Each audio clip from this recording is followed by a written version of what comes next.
Welcome back everyone. I'm your host Dr. Vaishali, and in today's lecture we are going to learn first question in law of torts: nature, scope and definition of law of torts.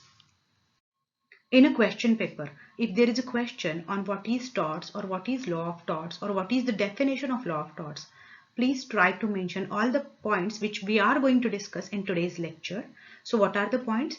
Introduction, origin of law of tort or torts, nature of law of torts, scope, definition of law of torts, definition explained. Okay, so you have to explain the definition, then whether it is law of torts or law of tort, and then we will concluding. So while writing your answer, please mention all these points. Provide these points in paragraph with proper explanation. Okay, try to provide proper illustration. Illustration means in the form of A and B. Okay, or try to provide a case law to score more. Law of torts is a very interesting area of law. It comes in civil law. Okay, it is also called as a civil wrong.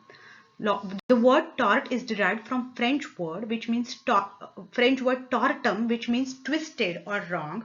So it is a civil wrong or a wrongful act, whether intentional or accidental, from which injury occurs to another. So it can be intentional. Okay, so intentionally causing harm will come under torts, or unintentionally causing harm will also come under law of torts. For example, you have a dog and your dog gets out of the house and bites your neighbor. This will come under tort. There is no intention to cause harm, but still harm is caused. So this will come under law of torts. So torts include all negligent cases as well as intentional wrongs which result in harm. Tort law is one of the major areas of law along with contract, property and criminal law, and results in more civil litigation than any other category. So there are more civil litigations in the area of torts. Some intentional torts may also be crime. So some tort can be a tort as well as crime, but suit can be filed only once. Otherwise, double jeopardy, rule of double jeopardy will be applied. So you can sue a person either under torts or under crime if it comes under both the categories, and they are assault, battery. So assault it will come under law of torts, and it is there in IPC also. Battery, wrongful death, fraud, conversion, trespass, defamation. So these types of torts are also crimes. So a person can be sued under law of torts or under law of crimes, but not under both the laws because of the rule of double jeopardy. So many times a question will be asked on difference between torts and crime, or a short note on torts and crime. So what will be you write? First, define torts. Torts are civil wrongs, okay, and crimes are wrongs which contain criminal intention. Law of torts is a part of civil law, right, and law of crime is a part of criminal law. Now, first difference between torts and crime. Number one, on the basis of right. Torts is Committing tort is a violation of private right or a civil right, but crime is a public wrong. Okay, so law of torts is a part of private law or civil law, and law of crime is a part of public law. Parties. Law of torts is in between, or the suits for law of torts are between private parties usually. Okay, but in case of crime, one party is always state. Purpose of law of torts is to compensate. Okay, so to compensate the victim, whatever wrong has happened, to correct that wrong is the purpose of law of torts. But purpose of law of crime is to punish. Okay, example of law of torts: trespass, assault, and what is crime? Murder.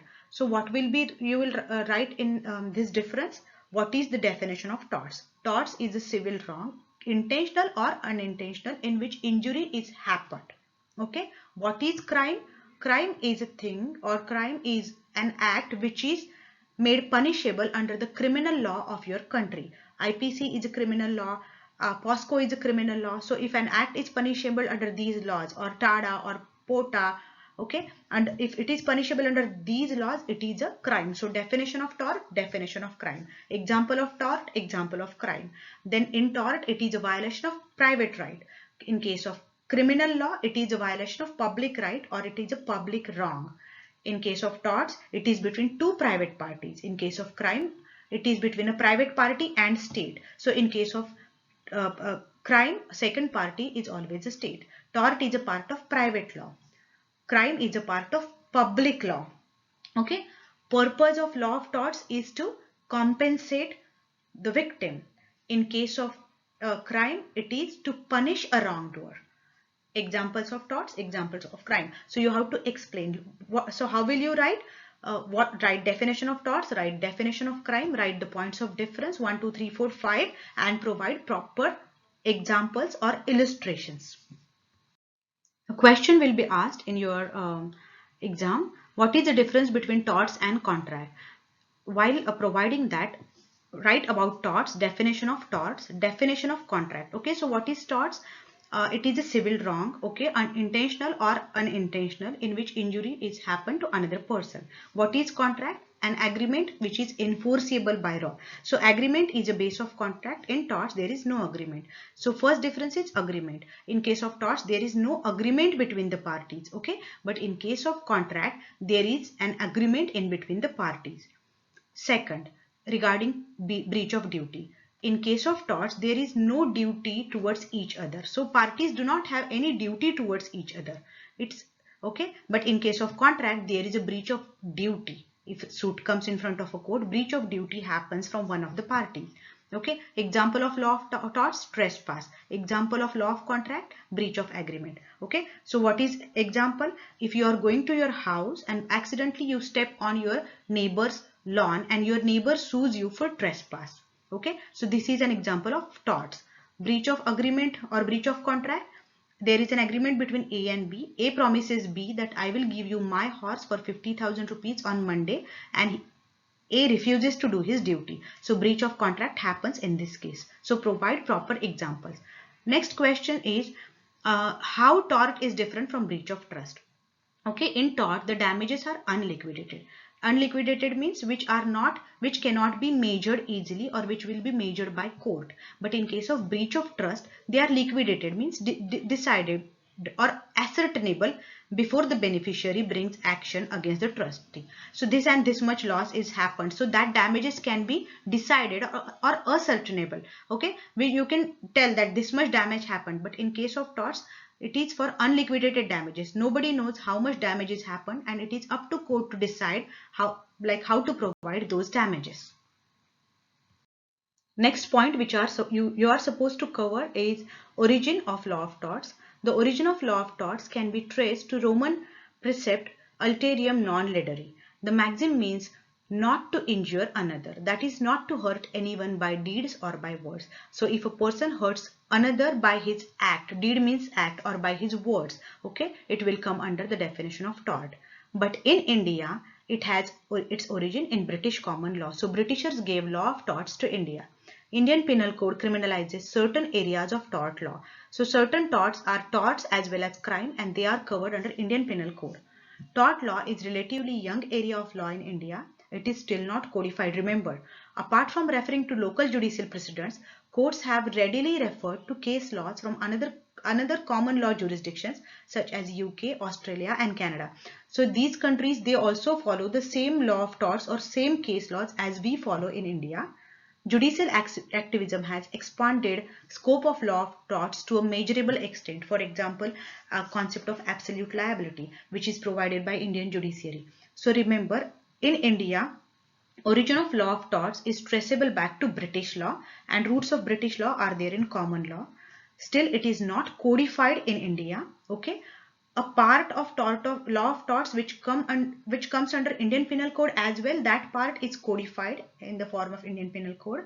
Okay, this is developing. It is a new area, and while solving the case relating to law of torts, precedent means past decisions are followed, and past decisions from other common law countries like UK, Australia and Canada are followed. In torts, litigations are increasing and there is a lot of scope for judicial activism in the area of law of torts. Next point of discussion is nature of law of torts. So what is the nature? Basically, torts is a civil wrong. Okay, so it comes under the domain of civil law. It is developing in India. So litigations on law of torts are developing in India. More and more cases are coming in front of court. This law is supported by judicial precedent. So case laws are followed in case of law of torts. Law of torts covers variety of wrongs. Okay, so many types of wrongs are covered under law of torts, and law of torts is still not codified in India. You can explain these points one by one. Now you know what is law of torts or what is torts. It is a civil wrong, intentional or unintentional, in which injuries happen to another party. Now let us go through some other definitions. As per Salmond, it is a civil wrong for which the remedy is common law action for unliquidated damages and which is not exclusively the breach of contract or the breach of trust or other merely equitable obligation. So what is Salmond's definition? Number one, it is a civil wrong. Number two, remedy is common law action, means suit in a common law court for unliquidated damages, which is not breach of contract or breach of trust or other merely equitable obligation. So which a wrong which will not come in the area of contract or trust or other equitable obligation will be called as a tort. According to Winfield, tortious liability arises from breach of duty primarily fixed by the law. So breach of duty happens, but the duty is fixed by law and not by the parties. This duty is towards the person generally, and its breach is redressable by an action for unliquidated damages. So this is a definition which is provided by Winfield. Now let us break down the definition. While writing your answer, if definition is there, always break down the definition in small points and write them in different paragraphs. So first thing, a tort is a civil wrong. A fundamental characteristic of tort is that it is a civil wrong. Tortious liability does not cover criminal wrongs. However, a particular wrong may be covered by both civil and criminal law. So basically it is a civil wrong which comes under civil law. Okay, but sometimes overlapping can happen. A same act can be covered by law of torts and by criminal law. For example, assault or defamation. Second, a tort is a civil wrong other than a mere breach of contract or a breach of trust. Okay, so it is a civil wrong but not contract or not a breach of trust. A tort is a civil wrong which is not exclusively any other kind of civil wrong. Say a breach of contract or breach of trust, then it would not be a tort. So if it comes under contract, it is not a tort. Then it will not come under tort. Okay, so if there is a duty in between the parties or agreement in between the parties, then it will not come under law of torts. A tort is redressable by an action for unliquidated damages. The affected party under the law of tort can claim unliquidated damages. It is this point of unliquidated damages. Okay. It is this point that helps in distinguishing a tort from breach of contract or trust where the damages may be liquidated. So in case of contract, okay, for example, A promises that I will give you my horse for 50,000 rupees on Monday and he doesn't do it. So 50,000 rupees is amount of damages. So in case of contract, you can tell that this much, that other party owes me this much damages. But in case of torts, it is not decidable by parties, but it needs to be decided by the court, and that is why it is called as unliquidated damages, which means which cannot be ascertained or which cannot be decided by the parties but by the court. Second major point or next major point is whether it is law of torts or a tort. There are two theories by Winfield and by Salmond. On Salmond theories, I am making a next lecture on pigeonhole theory.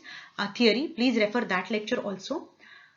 So whether it is law of torts or law of tort, okay, is there, so a question will be asked whether it is a law of torts or whether it is a law of tort. Okay, torts mean multiple torts. Fix your case in one of these torts, and tort means a law that every wrongful act is tort. Okay, so now let us go through this slide. There are two competing theories in this regard. According to one theory, there is a general principle that all wrongs are actionable as tort unless there is any legal justification. In other theory, there is no general principle of liability as such, but only a definite number of torts as trespass, negligence, nuisance, defamation, and the plaintiff has no remedy unless he brings his case under one of the nominate torts. So according to first theory, all wrongs which do not come under the area of breach of trust or contract are torts. So all civil wrongs are torts according to definition number 1. Second definition says that if you want to bring a case under law of torts, you must be able to fix the tort in one of the categories which are decided, like nuisance or trespass or defamation. If you cannot fit a wrong in these categories, it is not a tort. First theory, it is a law of tort and not torts. which is a sound theory which is applied in India also. Chief supporter is Winfield. He says all injuries done to another person are torts unless there is some justification recognized by law. Thus, according to this theory, tort consists not merely of those torts which have acquired specific names, but also includes the wider principle that all unjustified harm is tortious. This enables the court to create new torts. Winfield, while supporting this theory, concludes that law of tort is growing, and from time to time courts have created new torts, right? So if parties want remedy, they do not have to fix a tort in a category. They can just appeal to a court, and court can invent a new tort. Supporters of this theory are so many. Holt, Chief Justice, he favored Winfield's theory by recognizing the principle of ubi jus ibi remedium. He said that if man will multiply injuries, action must be multiplied too. For every man who is injured ought to have to recompense. So in Ashby versus White, Holt Justice provided theory of ubi jus ibi remedium. If a person's right is violated, remedy must be provided, and that remedy can be an invention of new tort also sometimes. Okay. In Chapman versus Piggill, Pratt Chief Justice said, torts are infinitely various, not limited or confined. So you do not have to fix your case in a certain tort. A court can invent a new tort in that case. Bowen Justice expressed an opinion that at common law, where there was a cause of action, whether one person did damages to another willfully or intentionally without a just cause or excuse. Lord Macmillan observed that the common law is not proved powerless to attach new liabilities and create new duties, where experience has proved that is desirable in Donoghue versus Stevenson. So if there is a need that new tort must be invented, if parties cannot fix a tort in a certain category, then new tort is necessary. This was provided in case of Donoghue versus Stevenson. So whether it is a law of tort, yes, it is a law of tort. This opinion is supported in India also. Winfield is the major supporter, and you can provide two major case laws, Ashby versus White and Donoghue versus Stevenson. Let us see Indian situation regarding first theory or theory of Winfield, which says that it is law of tort. Winfield's theory and Indian judiciary. Indian judiciary also had shown a favor to Winfield's theory. In the words of Justice Bhagwati, we have to evolve new principles and lay down new norms which will adequately deal with new problems which arise in a highly industrialized economy. We cannot allow our judicial thinking to be constricted by reference to the law as it prevails in England. We are certainly prepared to receive light from whatever source it comes, but we have to build our own jurisprudence. In the same case, the Supreme Court of India established the concept of absolute liability. Okay, in MC Mehta versus Union of India, Justice Bhagwati provided that, yes, our law is based on English law, but if English law fails to provide new torts, then it is our duty to provide new jurisprudence by inventing new torts. And in this case, Justice Bhagwati supported Winfield's theory that it is a law of tort and not law of torts. So even if you cannot fit your case in a specific tort, still it will be entertained by the court. Next theory is it law of torts? Salmond, on the other hand, preferred the second alternative, and for him there is no law of tort, but there is law of torts. According to him, the liability under this branch of law arises only when the wrong is covered by any one of or other nominate torts. There is no general principle of liability, and if a plaintiff can place his wrong in any one of the pigeonholes, each containing a labeled tort, he will succeed. Pigeonhole means pigeons, they stay in different holes. Okay, if a pigeon can fix himself in that hole, he can stay. Similarly, if parties can fix the act within those pigeonholes or pre-decided torts, then only that case will be entertained by the courts. So this is Salmond's theory.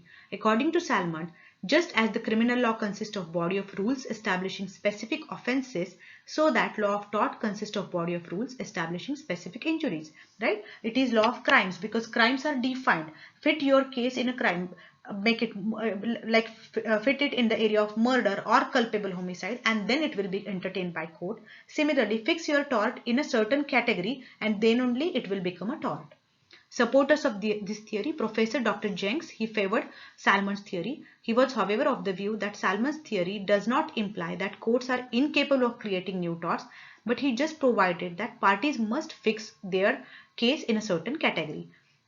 Houston, editor of Salmon's Tort, is of the view that Salmon's critics have misunderstood him and it was not his intention to avoid new torts.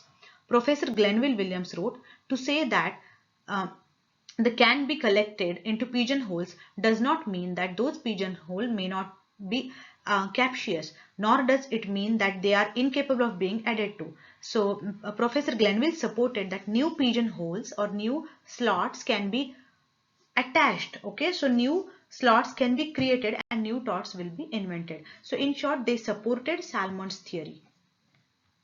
Let us conclude now. So provide what is law of torts. In introduction, you can provide that it has British origin. It came to India by Britishers. Okay, and provide definition of law of torts by Winfield, by Salmon. Explain the definition one by one. Provide about the origin. Provide about difference between contract and torts. Difference between crime and torts.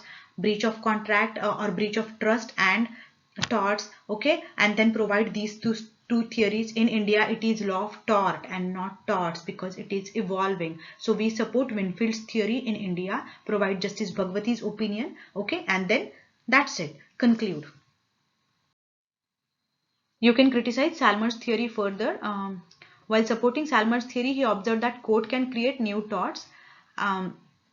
In Reliance versus Fletcher, a new tort, that is strict liability, was created, which was not substantially similar to any existing tort. So in Reliance versus Fletcher, new tort was created and strict liability was imposed. Again, in Rooks versus Bernard, a new tort, intimidation, was created. So new torts are created day by day, and Salmon's theory is, we can say that it is outdated now. That's it for the day. Please try to cover all the points. Stay tuned till my next lecture. Goodbye and good luck.